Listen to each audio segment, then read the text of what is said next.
Matt. Matt, where are you? Where? Hey, There you are. Hey, Matt.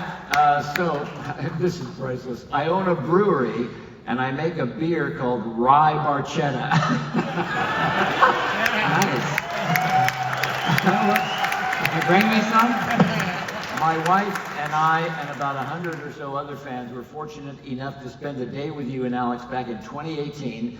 This was at the Peller Estates Winery for your Grapes of Humanity fundraiser. And my question is, do you think you'll ever do an event like that again with your fans? Oh, sure, I'd love to. I mean, I do a lot of fundraising, and I drag Alex with me every time. And, you know, he's great. He's the funniest man on earth. And so the two of us together just love to help other people. We love to try to raise money, and that is a great event. We haven't done one in a few years, but I think we're overdue for it. So thanks for the reminder. We'll do one again.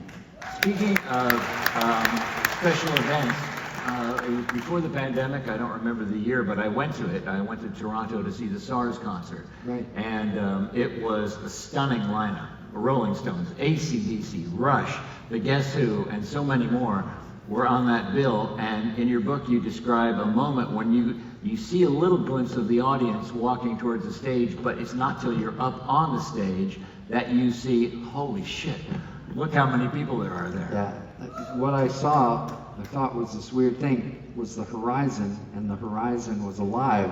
There was over 500,000 people at that concert. And it wasn't LSD. No, not at that time. Yeah, it was an amazing night. There's another great moment and a photo of it in the book where you guys are, I don't know where you are in the backstage area of the SARS show, but Alex has got a smile from ear to ear, and there's a gentleman who had walked past him. At first glance, he seemed to be an older gentleman, and then you mouthed to Alex, Max. Tell us who that was. That was Neil.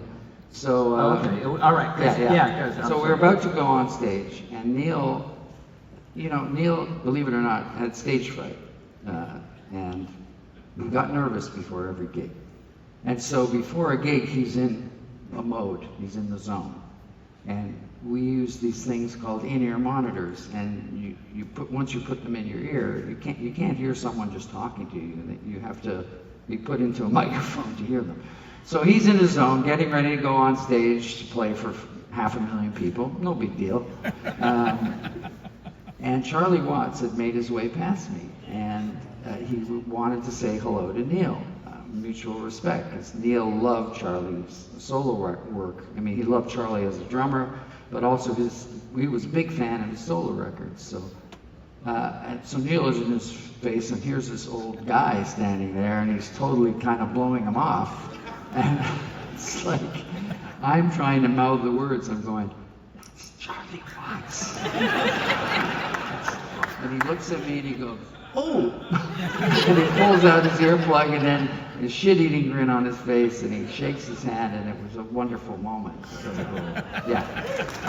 More questions?